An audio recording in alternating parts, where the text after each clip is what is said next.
Thanks everybody for coming this afternoon. It's nice to see all of you here today.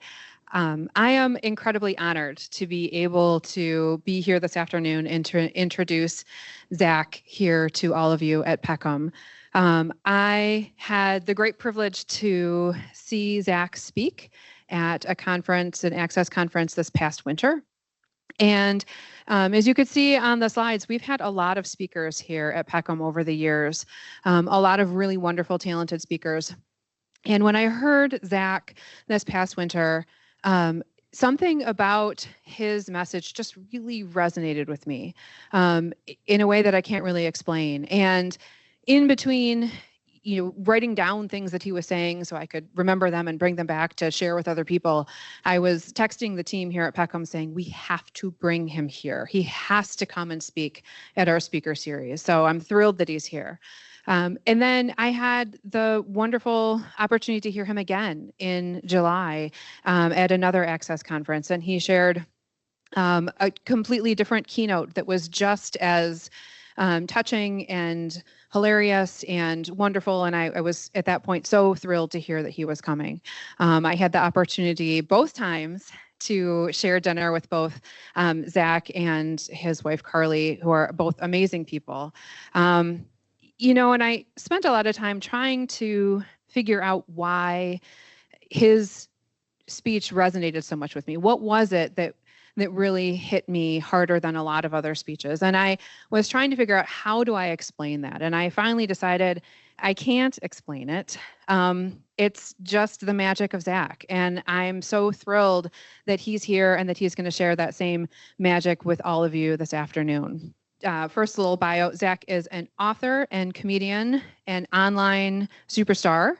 And I just found out today that he is the 2025 Fellow for the Inevitable Foundation's Accelerate Program for Screenwriters with Disabilities, which is phenomenal. Congratulations. And I'd like to welcome up to the stage, Zach Anner. Zooming up to the stage. Thank you, everyone. And thank you, Anne, for that awesome introduction. How many people were at the morning session? Just to be, so a fair bit. That's awesome that you came back. As Anne mentioned, I'm Zach Anner. I'm a comedian, author, content creator. But I also started out as a premature baby that looked like a hairless mole rat, could fit into a slipper, and whose head was squishy like a tomato. Those were my father's observations of his beautiful boy, by the way, not a self-assessment. But today, I'm a 40-year-old television writer living in Los Angeles in an apartment that has a fridge with a designated candy drawer in it that most adults would call a crisper. I'm living the dream. You could probably tell that I'm a generally silly person, but we're living in what feels like oppressively serious times. So what am I doing here? I'm here because I know that I only get to be silly because others fought for my life as a disabled person to be taken seriously. Because despite what many leaders would have you believe, a disability is not a burden, it's a tremendous hassle. That's not my line, by the way. That's from legendary disability rights activist Hale Zukis, who, like me, had cerebral palsy, but unlike me, participated in the 504 sit-in in San Francisco, occupying a federal building for 28 days to help secure the first federal civil rights protection for people with disabilities. I'm sure that many of you know that the groundswell of activism that started with the sit-in led to the March 12, 1990 Capitol crawl, where hundreds of disabled folks jumped out of their wheelchairs and left their walkers behind to climb the 82 steps of the Capitol building and demand the passage of the Americans with Disabilities Act, or ADA.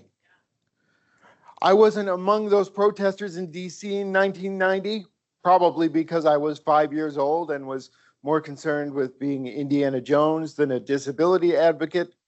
But today, when I say I'm living the dream, I know that what I'm really living is the life that so many disabled trailblazers sacrificed for it. You know, when people call me an advocate today, sometimes I feel like an imposter because a lot of the time, my advocacy looks like this. Just an ordinary man until someone parked in the access aisle, and then he became Double Man. Computer, stand! Left foot, right foot, left foot, right foot. Do Thriller. Let's go get some sandwiches. That was part of a campaign I did with Brawn Ability to stop people from parking in the painted lines next to accessible spaces. Many people have told me over the years that I emanate joy. And when I first heard that, I was like, how dare you? And then I looked up what emanate meant, and I was deeply touched. And then I thought, do I emanate joy? And upon reflection, I realized it's not just joy that makes me who I am, but a sense of joyful grit.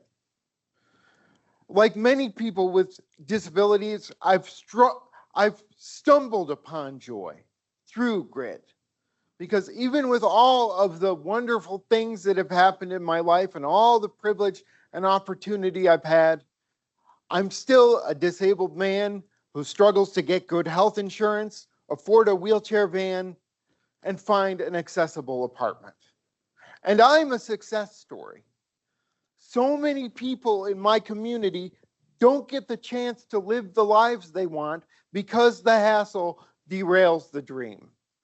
So the least I can do here today is give a rallying cry as to why the work you do here at Peckham is such a vital part of keeping those dreams on track. Because the uphill battle for equality and inclusion didn't end at the top of the Capitol steps. And in many ways, it feels like it's getting steeper. But the work you all collectively do keeps me hopeful. I'm not happy with sorry. That was just my anger coming through as static on the mic. I'm not happy with everything that's going on in the world, but I am hopeful and I am joyful. One of the gifts that being disabled has given me is I'm constantly learning to adapt to a world that's not necessarily designed for me to thrive. So every day I'm presented with 1,000 different little opportunities to be cynical or not. Recently, Carly and I were moving into our first home together, and we were looking for an accessible apartment. And it became clear, is that an air conditioner? And it became clear, no, it's fine. It became clear that nobody really knows what accessible means. A lot of people would say, oh, as we were touring different complexes, they would be like, oh yeah, we have an elevator, but it's up a few steps. Is that okay? No.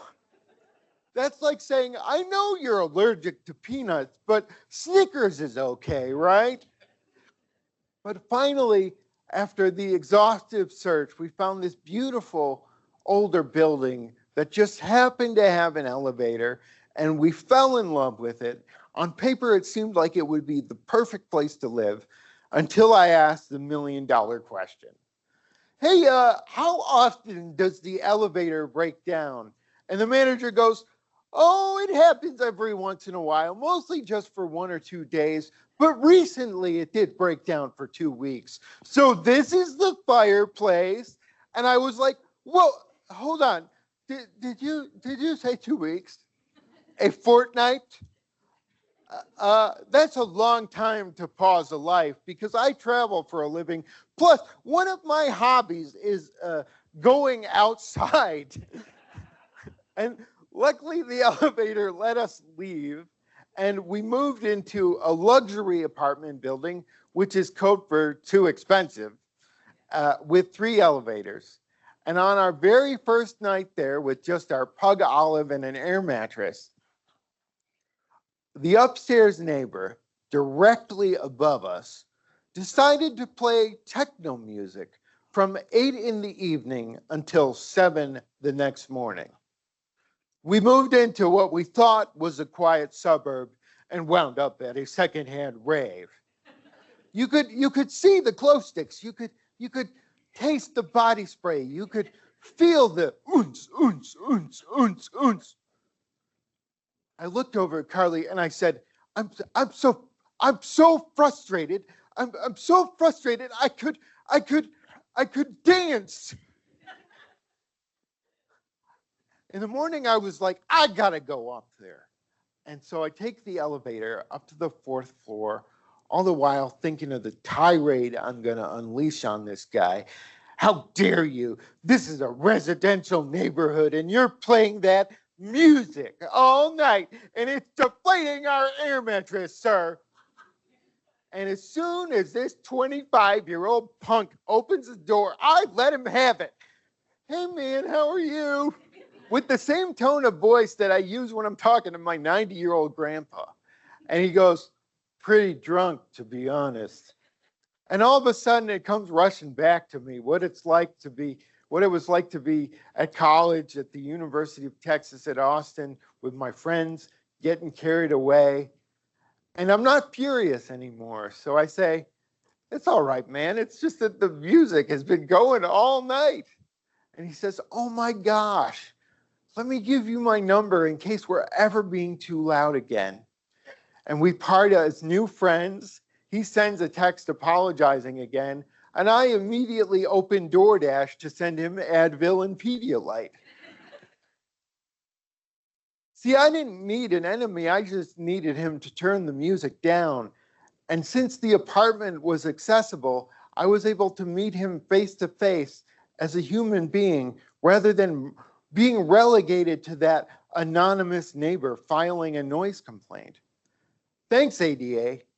I think often when there's so much noise, it's easy to forget that the goal isn't to get angry. It's to get whoever is standing or thumping in your way to see your humanity. Because Arthur and I actually have a lot in common. He loves techno, and I was proudly featured on one of the greatest techno bangers of the 2010s.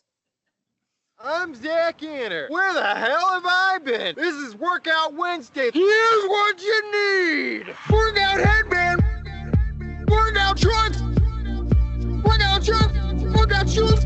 Workout socks. Workout Bell's house in the background. Workout walker from when you were a small boy. Let's do this. So the first thing you want to do is get out of your wheelchair and into your walker. Now, if you don't have a walker, it probably means you can't even walk. So you're already ahead of the game. All right, all right, all right, all right, all right. Just never too late to get back on track. Just look at Lindsay Lohan. Look at Lindsay Lohan. I mean, sure, she's not back to Mean Girls, kid, but she's got her own show on the Oprah Network. And once that happens, she's set for life.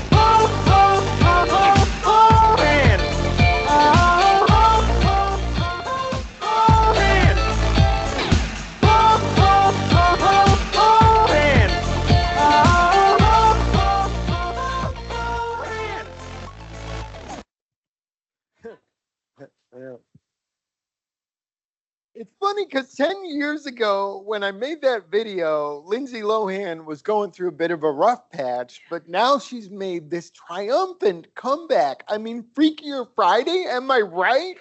Am I right? But when I watch that video, I'm reminded of how far I've come. I wasn't lying when I said that was a workout walker when I was a small boy, see? Look at how cool that kid is.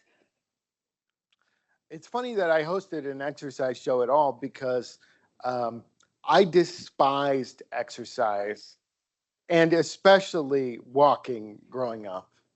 My parents separated when I was 4 years old, and my dad moved into a house at the very end of a dead end street next to the train tracks and a junkyard. The first few times my brother and I stayed there, it didn't have working electricity, but it did have 9 stray cats living in it. My brother and I spent most of the week with our mom, but we spent Sundays with our dad. While mom's was comfortable, dad's was almost defiantly uncomfortable. I think it's because he wanted me to be outside exercising and doing physical therapy.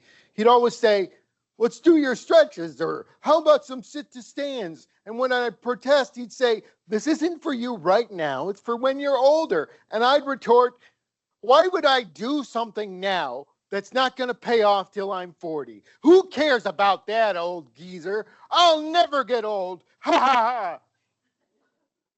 But there was this candy store at the end of the road. So my dad made me a deal one day. If I walked to the end of the street in my walker, I could get whatever candy I wanted.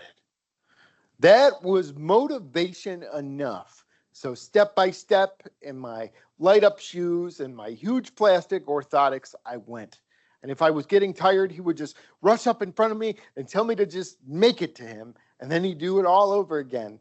It took an hour and I was exhausted. But I finally made it to the promised land of hot tamales, Swedish fish, and lemon heads. To this day, it's the longest walk I've ever taken, because the next time I walked to the end of the street, I was able to do it in 40 minutes. And by the end of the summer, I had gotten it down to under 5. Yeah. I couldn't do it now. But it's the first time I remember feeling proud of something my body could do rather than frustrated by what it couldn't do.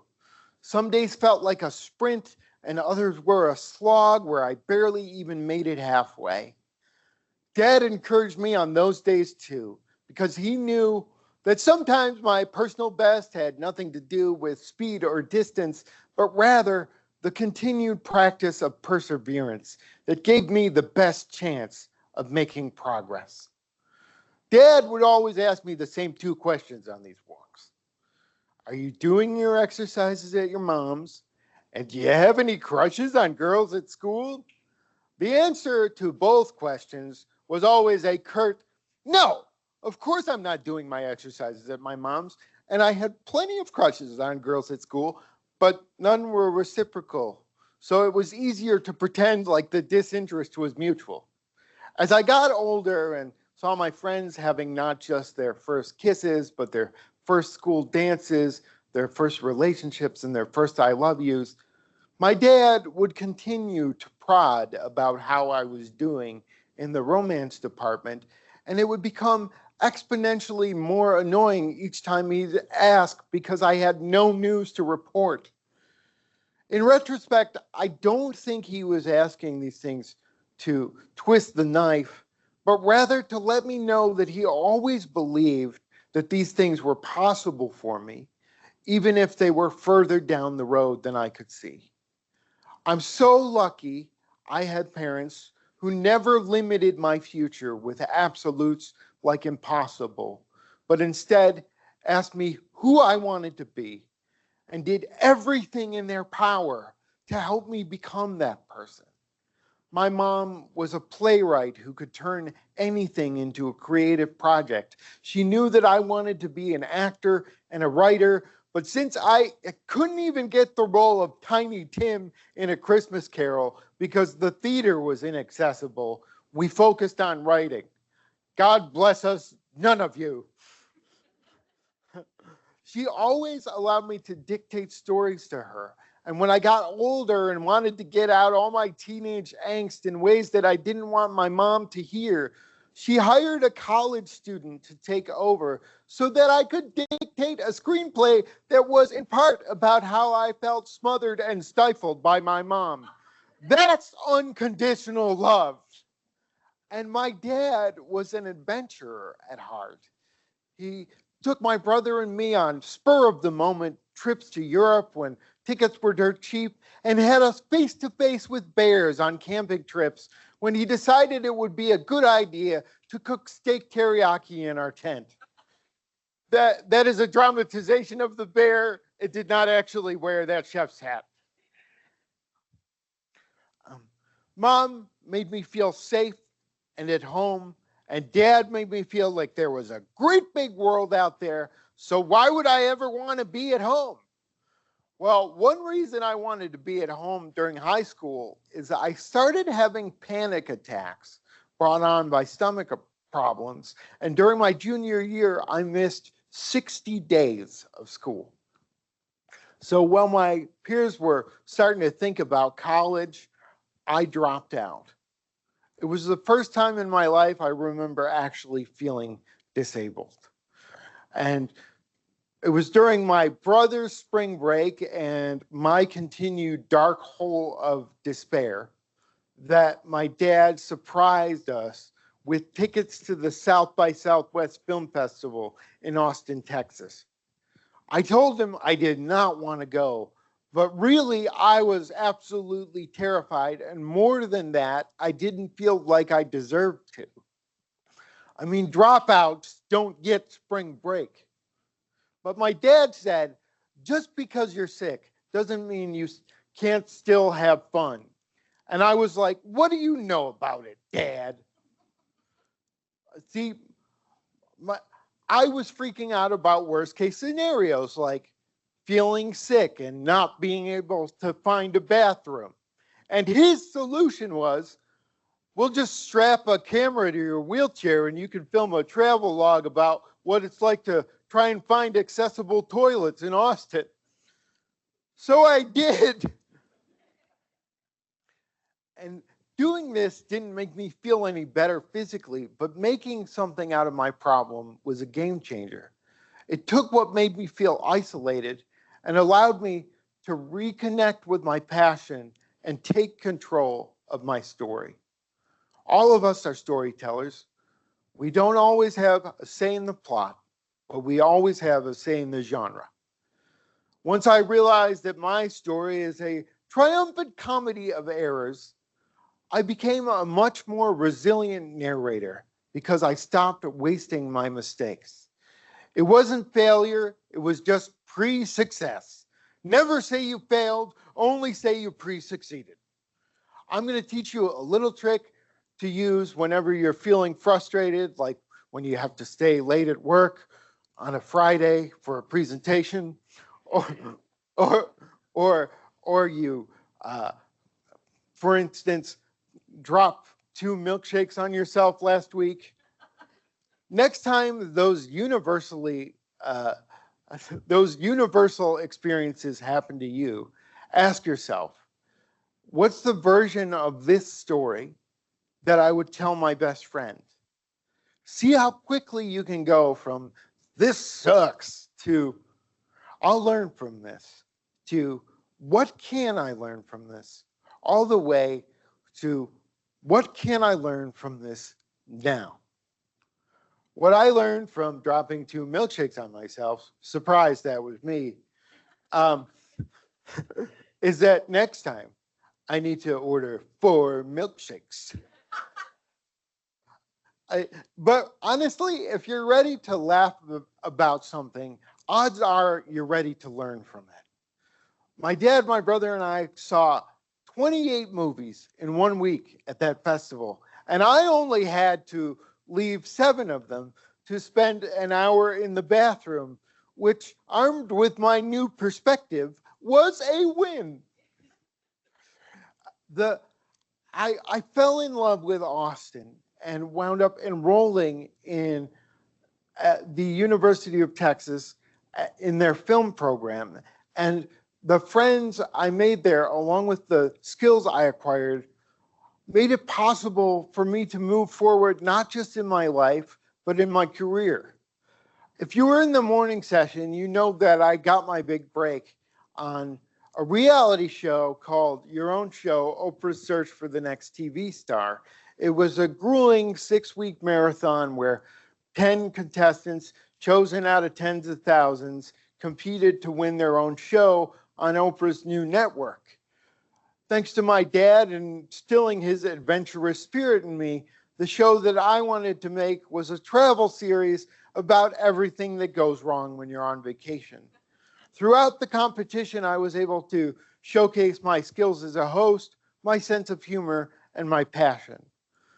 The challenge for the last episode was to produce a pilot presentation that would then be judged by Oprah and reality show mega producer Mark Burnett to decide which of the remaining 2 contestants would get a full season of their show on Oprah's network. This was my pilot and their response to it. Hi, I'm Zach Anner, and we're here at the Griffith Observatory in Los Angeles, California. I've heard about the smog here, but this is kind of ridiculous. You've never seen fog till you've seen it through a telescope. Sometimes that's what happens when you travel. You plan the perfect Hollywood vacation, nothing goes right, and you just gotta roll with it. Because it all depends on your perspective. Time to see LA up close. But what's a simple way to get the Hollywood experience? Hollywood Boulevard is full of people who don't care who they have to walk on for their shot at the big time. Let's play out a scene from Romeo and Juliet. I'll be Juliet. What do you do? I hustle. You hustle? That's something that I'll get into if I lose this show. Looking at you, I only have one question. Sure. How do you feel about the current economic situation in LA? Guys and onion sacks, free for all to see. And so is The Hollywood sign! But we can't show that to you because it would cost like $5,000. But we can show you this beautiful new Chevy Cruze. They're basically the same thing. Ping's Hot Dogs was established in 1939 and is the most famous hot dog stand in the world. It's not uncommon to have the line around the block, so if you're really hungry, I suggest you bring a snack. Should I get the Rosie O'Donnell dog? Or the LA Philharmonic conductor Gustavo Dudamel dog? Luckily, the owners, Gloria and Beverly Pink, made a hot dog just for me. Whoa! I can't believe you fit my whole name on a hot dog. Oh my God.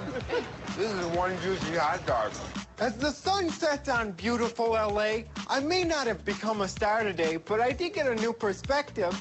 I've learned that LA is a place where stars are born, walked on, and millions more are obscured by the smog. Well, until next time, always live life as an adventure, and whatever happens along the way, just roll with it. Roll with it. Do you think that you understand the stamina that it takes to do this job well, to maintain a show and the daily grind that is required to produce that? You know, before this show, I wouldn't have been able to answer you, and I was nervous about that whole thing, and I can answer you, heck yeah. Heck yeah. Heck yeah. Heck yeah. I think it's a tough decision. The thing that I'm concerned about is Zach's ability to just sustain himself, because I know how exhausted I get. Television is grueling. What it takes to get that done, I'm concerned about. I'm a little concerned about that. It's ironic that their concern about me was whether or not I'd have the stamina to make a travel show, because what they didn't see is on the morning we started filming that presentation, I woke up with 103-degree fever. I'd also started my day 3 hours earlier than my call time because I knew that in order to make it to set on time, I'd have to eat breakfast long before I'd ever rolled onto set to keep my stomach in check. It had been my routine throughout the entire competition not to eat or drink anything during the 12-hour shoot days because I never wanted my sensitive stomach or cerebral palsy to slow down production. And then on the last and most important day, I caught the cold that had been going around the whole crew and still managed to not just roll out of bed, but go to 7 locations, improvise when things went wrong, and have a great time. I was running on joyful grit, and damn if that isn't powerful stuff. Unfortunately, cameras caught me flubbing a line and coughing once, so that became my storyline for the episode. Does Zach really have the energy to do this? But, well, the disability community's physical stamina may have its limits. I know its emotional stamina is unmatched. Our bodies betray us all the time, yet we persevere. Oprah said when she was giving me a show that the reason she was doing it was because of the courage I displayed just to send in an audition video. But going after a job anybody would want doesn't take courage. Sacrificing all present comfort for a future you may never see realized takes courage. Spending 28 days in a federal building to fight for your basic human rights takes courage. If anything, my success in that moment was a result of other people's courage. I just got to have fun. I forget sometimes that people see me as courageous or inspiring simply because I'm living my best life inside of what they would consider to be their worst case scenario. But let me say it so the people in the back can hear. A disabled life can be a great life.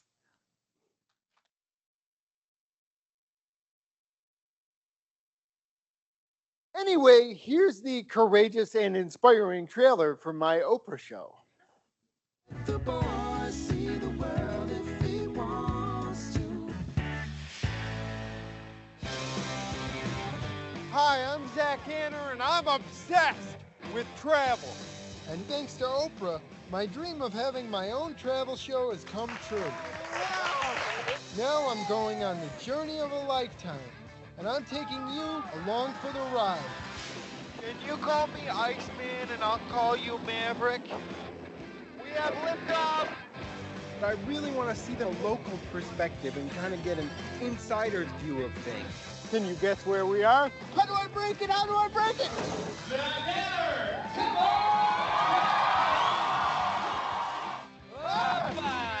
Oprah!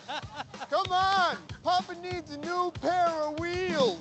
They say what happens in Vegas stays in Vegas. But how does anybody know what happens in Vegas if no one talks about what happened in Vegas when they go to Vegas? What? I run exclusively on sugar. We're making it mocha now, baby. Mocha now, baby.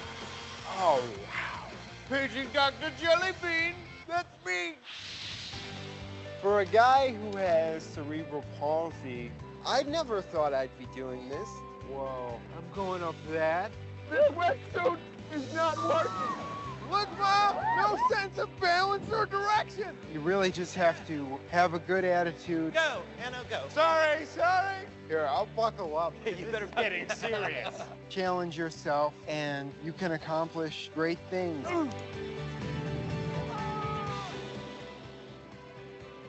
I didn't know that I could do something like this.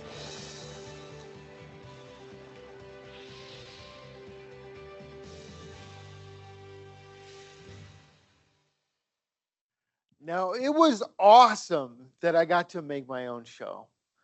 And I'll be forever grateful to Oprah. But if I'm being honest, it did very little to change perceptions around disability.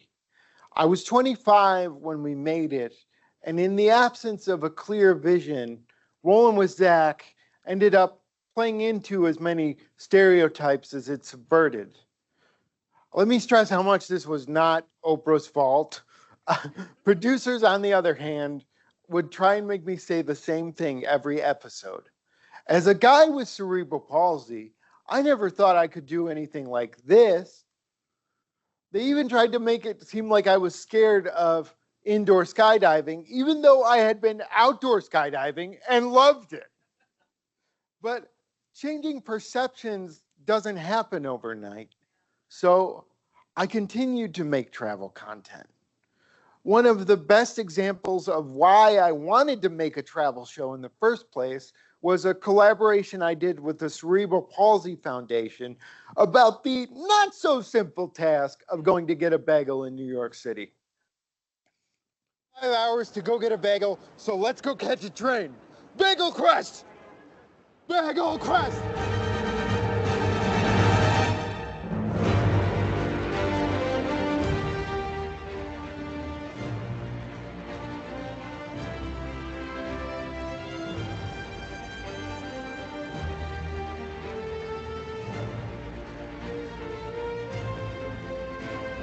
See, I thought she'd be bigger, honestly, but I'm glad I saw it while I was here. Oh! I think I found it, and I scared a baby. It says Subway. There's stairs. Oh, you got a map? Awesome. Perhaps it might be across the street. Oh, thank you so much. Okay, just hit it with some speed. Oh, shit. I did it! New York, the city that never stops f***ing with you.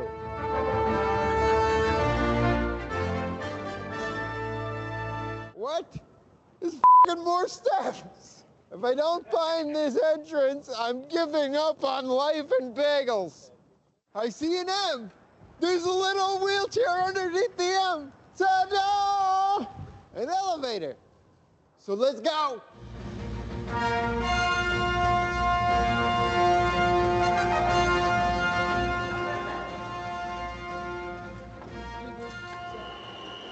We're taking the A train. Da-da-da-da-da. No one else is as excited. What are we gonna do? We have to take a boat. A boat? There's no accessible train. We have to take the bagel ferry. All in all, a pretty fun, efficient day. Bagels! I'm gonna just assume that nothing will go wrong and we'll happily get our gaggle of bagels. Whoa! There's a man named Judd waiting for me in Manhattan. So it's 1:15. We've got exactly 1 hour and 45 minutes to go and get Judd's bagel and coffee. And if we don't get it, then he's gonna be starving back at the hotel. So we've got to find out where this place is. Do you know where Rainbow Bagel is? Oh, no. Do you know where Rainbow Bagel is, sir? Do you know where Rainbow Bagel is? What the? Look at how hip that guy is. I love fair trade coffee. Isn't Whole Foods the greatest? Do you know where Rainbow Bagel is? What? Brooklyn has not accepted me, and this is my best outfit. Bunch of ableist hipsters, I think. That's a nice hat, though, sir. Bagel store, the world's best bagels. That must be the one. 754 Metropolitan. When you go that way, you make a left.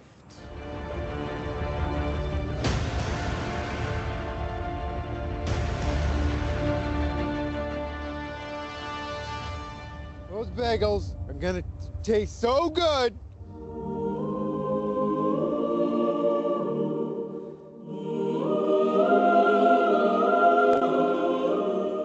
What the fuck?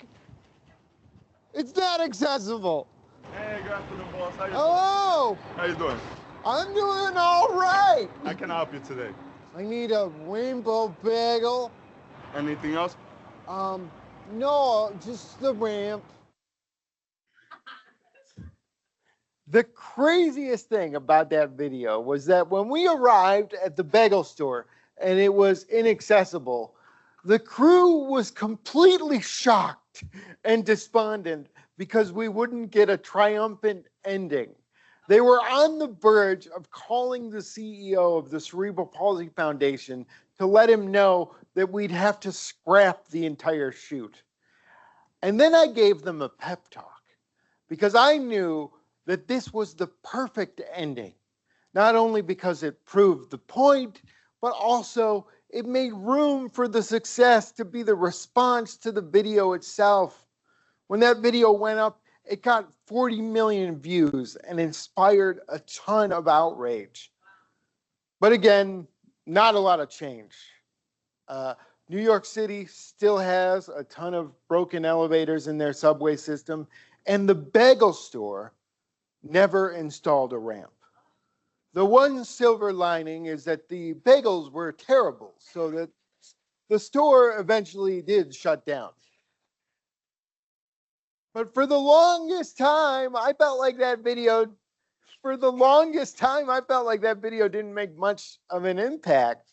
And then a few years ago, I got an email from someone in Kyrgyzstan who helped produce a sort of spiritual sequel to Rainbow Bagel about this badass wheelchair user in Kyrgyzstan and her struggles to use public transportation in her country. And that video led to legislation to help make Kyrgyzstan more accessible. So you never know what good doing a good thing will do. So my advice is just do the good thing and don't worry about it. Goodness has a way of getting around.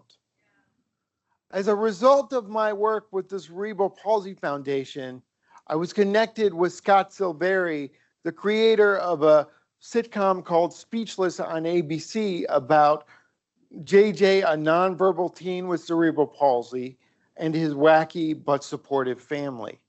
After watching Rainbow Bagel, he asked if I would be willing to share any stories from my life that might make good storylines for future episodes. I sent him a 20-page document. And he was so impressed that he invited me to guest star and come on as a full-time writer in season 2. That writer's room was filled with geniuses from The Simpsons and The Office, but the one thing I was able to bring was a perspective on what a teenager with a disability might be going through emotionally and what he might want for his life. I want to show you a clip from an episode where JJ's dad, Jimmy, takes his son on a rite of passage camping trip and things don't go as expected. We are, Father, Son, and Mother, Nature. You know, as long as we're here, it just occurred to me, how would you like to have the talk?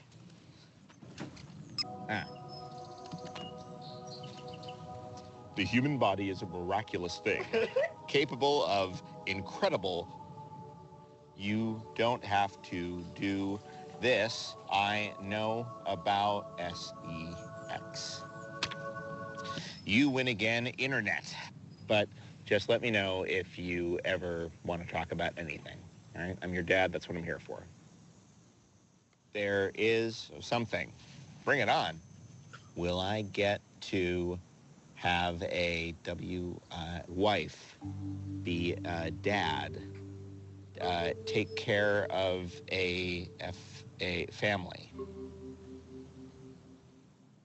Yeah, of course. Yeah, you can do anything you set your mind to. My answer to that is a good old certainly.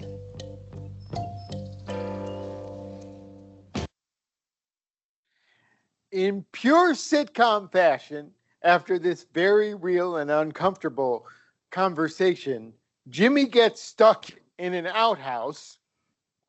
And, oh, do we need to evacuate? Jimmy gets stuck in an outhouse, and JJ has to conquer his fear of steep hills, travel through the wilderness all night to get help and save the day. This is the conversation that they have afterwards. So, about our talk earlier, I always want to tell you you can do anything you set your mind to. But there are some things you can't do. And that's okay. There are some things I can't do. I can't wink for some reason. See, it's this. I know your challenges are different than winking. And when I think about what it would take for you to be a dad, take care of a family, it's tricky to see. But it was also hard to imagine you going to a mainstream school or spending a whole summer at camp. And I certainly could never imagine you doing what you did today. I don't know what the future holds, but I do know you are extraordinary, son. And even if you don't do everything you put your mind to, you've come pretty damn close so far. Can you have a family? I am going to change my answer from a patronizing, yeah, definitely, to a very sincere, maybe. Thank you for being honest with me.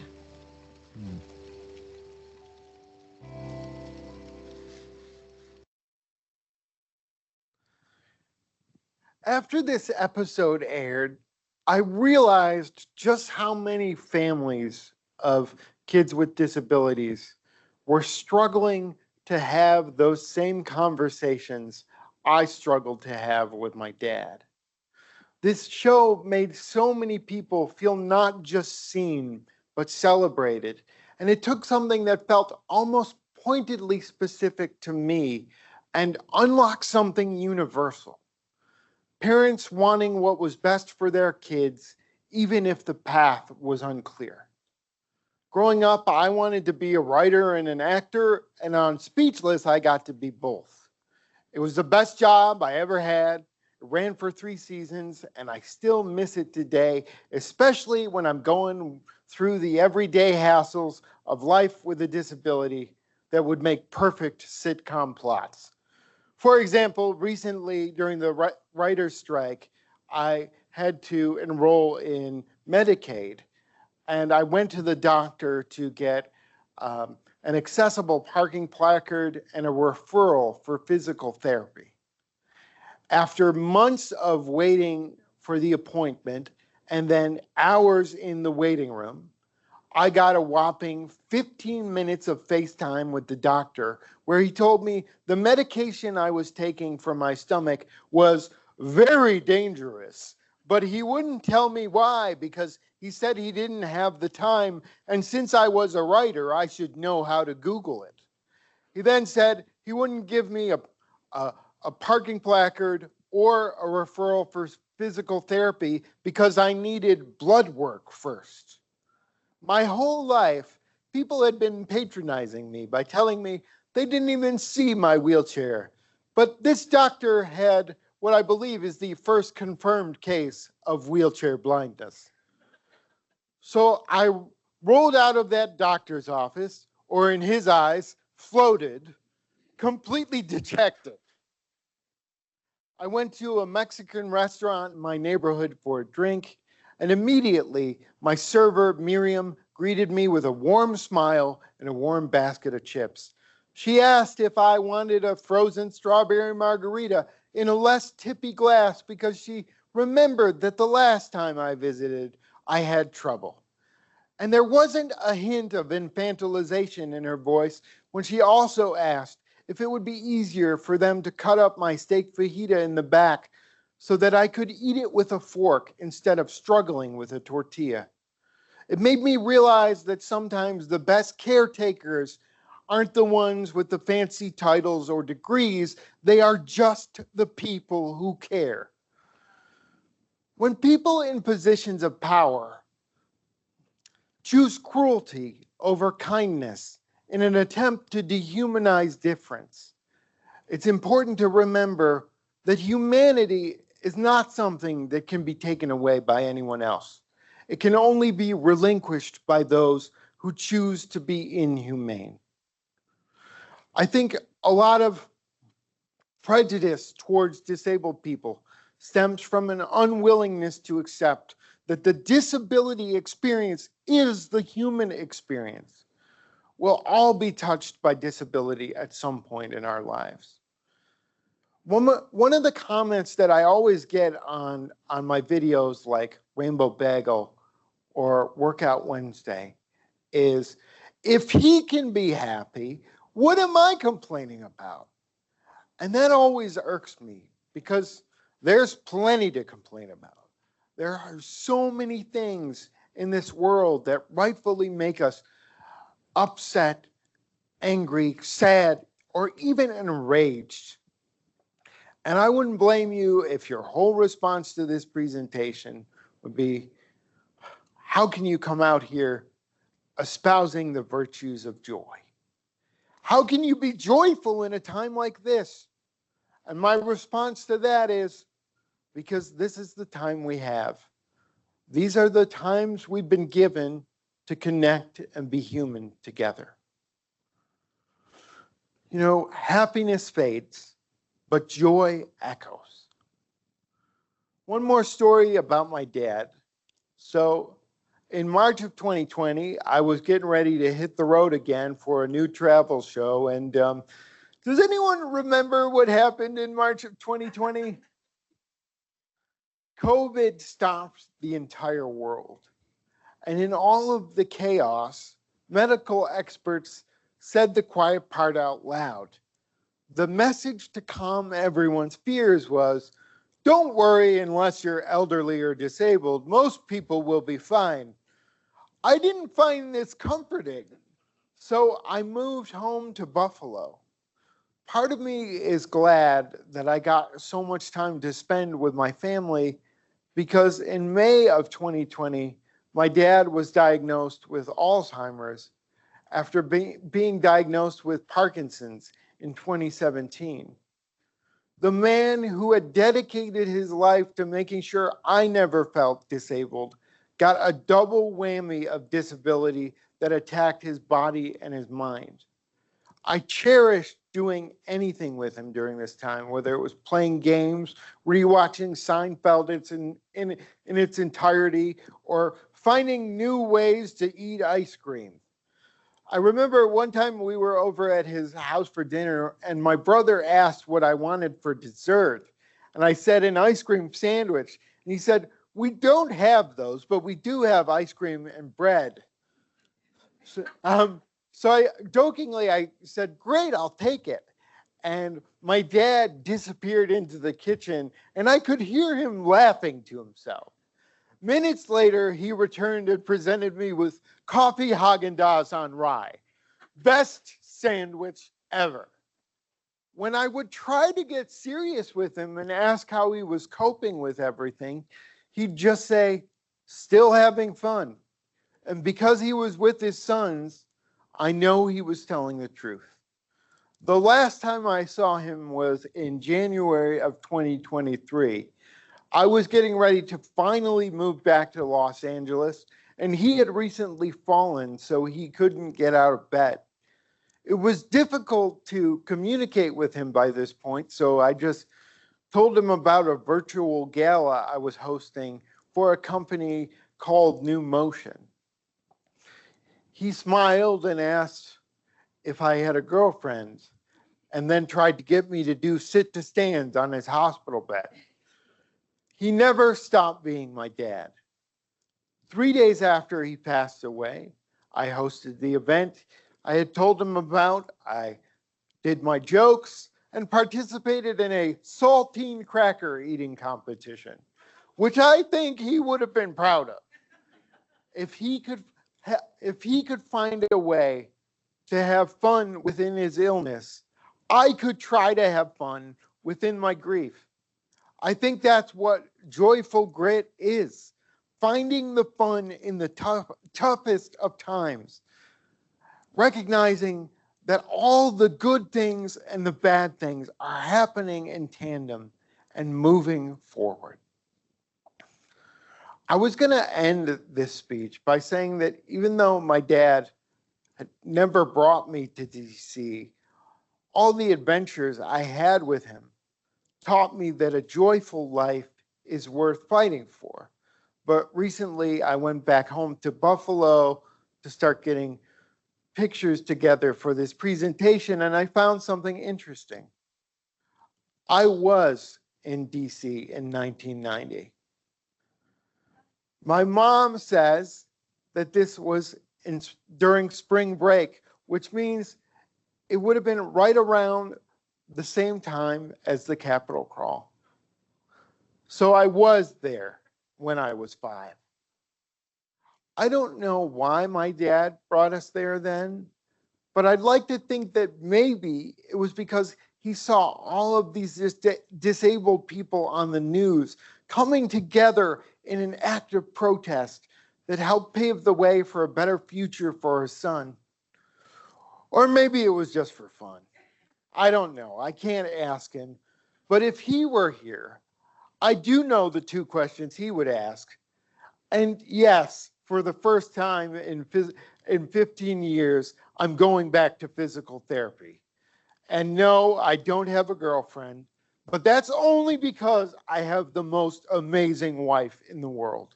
Thank you, everyone, and thank you, Dad. I'll see you at the candy store at the end of the road, but until then, we've got some joyful work to do. I'm ready for your questions. Thank you so much. Thank you so much, Zach. We do have a couple of questions and time for a few. For those of you who are in the room, you can text the number in your program. And we have a few online. Hello, fellow palsy pal. I was wondering how much of the writing on Speechless was actually based on real life stories of things that have happened to you or people on the show. A lot of it. A lot of it. It was a wonderful way to get out the catharsis of every embarrassing thing that had happened to me that I hadn't already put into a book. I put into Speechless. So much of that show is based in the reality of my life, of Scott Silveri's life, because it's based on his relationship with his nonverbal brother. So all of the things at least had some basis in things that had either happened to me or Scott or another writer in the room. And I hope that authenticity comes through in the show, because a lot of crazy shit happens to us. It seems like we made it up, but not really. Have you always been funny, or is that something that has developed over time? It's something that has developed over time, and hopefully I will eventually be funny. No, my whole family was pretty funny. So we grew up listening to stand-up comedy albums, Steve Martin, Richard Pryor, Gilda Radner, all those things that you're not supposed to listen to. As a kid, we listened to all those things. So I grew up around funny people, and I grew up around people who were funny to deal with trauma and their issues, and it made for a much lighter dinner table, I think. It sounds like you have had a lot of support from childhood, etc. What would you say to others who feel like they have a lot of challenges and no support? What I would say is that, first of all, I'm so sorry. Support has made all the difference in my life. But if there's one piece of advice that I could give you as you're looking to build out your support system, is make sure that you do everything you can to not be cynical, to invite people to help you, to remember that there are good people out there who are ready to help you, and just make sure that you don't shut down, because there are times even in my life with all the support that I've had that I pushed people away. And I realize now I'm to a place where instead of being defensive, I like to call it flexing my gratitude muscles. And I just say, thank you. So I hope that you find the support you need. I hope that you get everything that you need, but also remember that you're an amazing person who deserves that support. We do have one last question. Sure. This came in. Did Zach edit his own videos, or does he have a team to help him visualize his writing scripts? Well, Speechless had a whole team of editors, but for YouTube stuff, one of my best collaborators is my brother. My brother gets my sense of humor better than anybody else, and he is just the funniest person I know. And you can tell when he edits one of my videos versus when somebody else does. So I do have a team of editors that I'm so grateful for, because if you could tell just from this answer, I need editors. It really does take a village and a community. If I've done anything that you've enjoyed, it's probably because an editor has cut out so much of things you wouldn't enjoy. Thank you so much, Zach. Thank you for everything. Thank you.